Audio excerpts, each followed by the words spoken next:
Good morning, everyone. Namaste.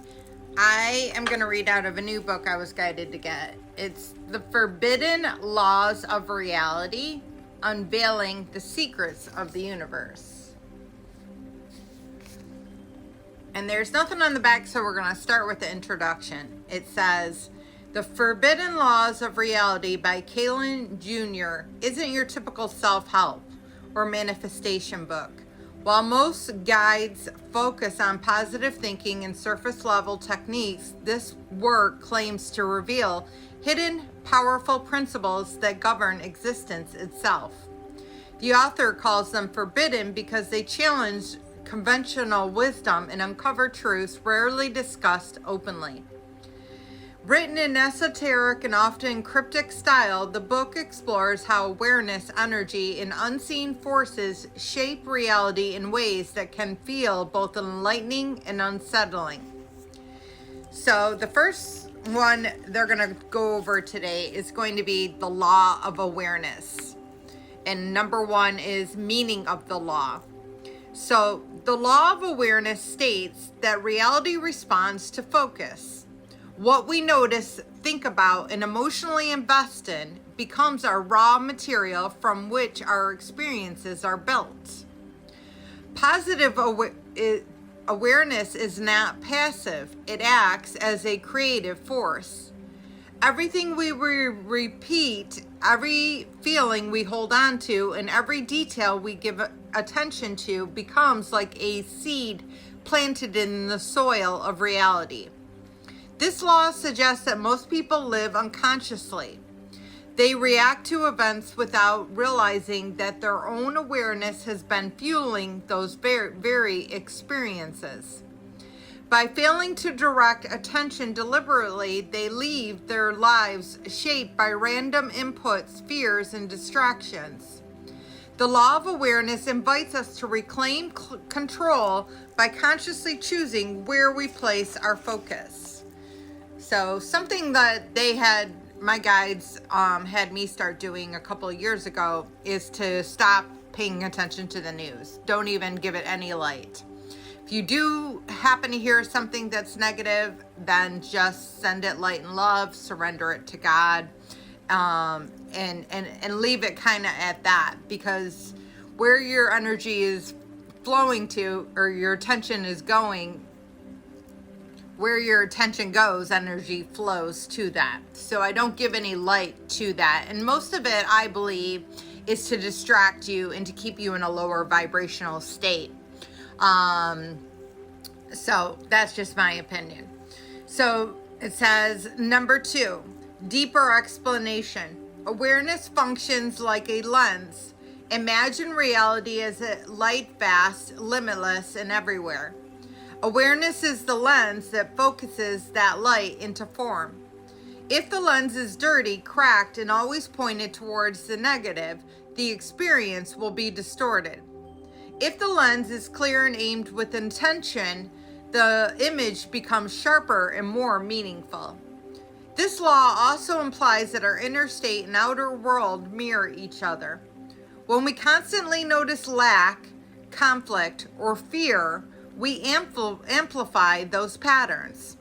On the other hand, if we give attention to opportunities, harmony, or growth, we strengthen their presence. Importantly, the law of awareness does not mean ignoring the problems or pretending difficulties don't exist. Instead, it teaches us how we frame those problems in awareness determines whether they become heavy burdens or opportunity for transformation. This law suggests that most people live unconsciously.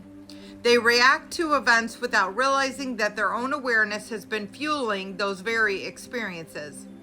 By failing to direct attention deliberately, they leave their lives shaped by random inputs, fears, and distractions.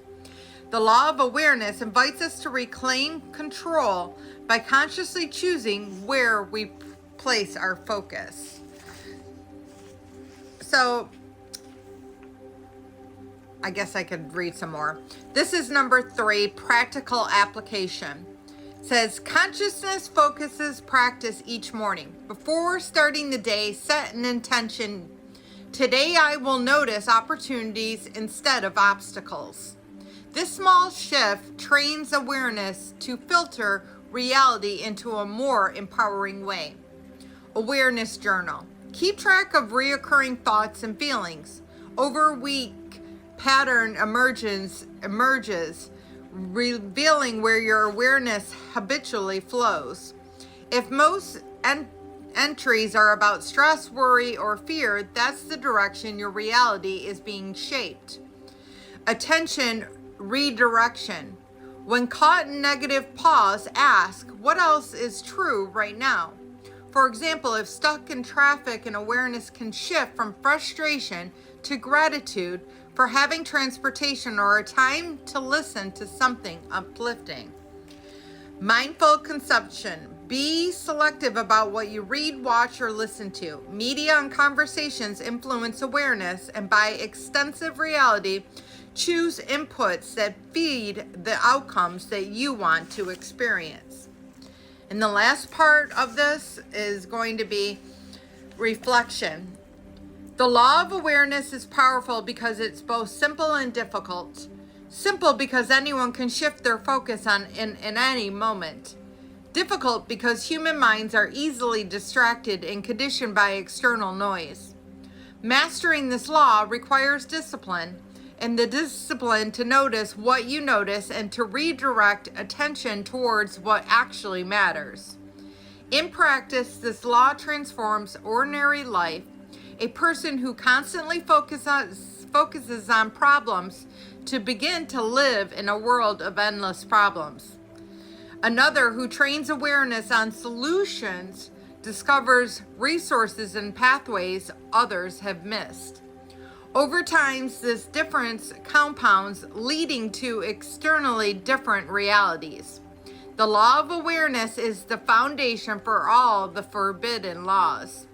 Without conscious awareness, resistance overwhelms us, energy exchanges go unnoticed, shadow remains hidden, parasites feed unchecked, ascension becomes impossible, and infinity remains out of reach. Awareness is the first doorway into shaping reality instead of being shaped by it. Well, absolutely, guys. And all I can tell you is this much. It's why it's so important to just have ultimate faith in God. Truly believing that all negative experiences, there is no experience that is labeled good and bad. That is what you label it. The worst thing that happens to you in your world could end up being the best thing that happens 5 years later.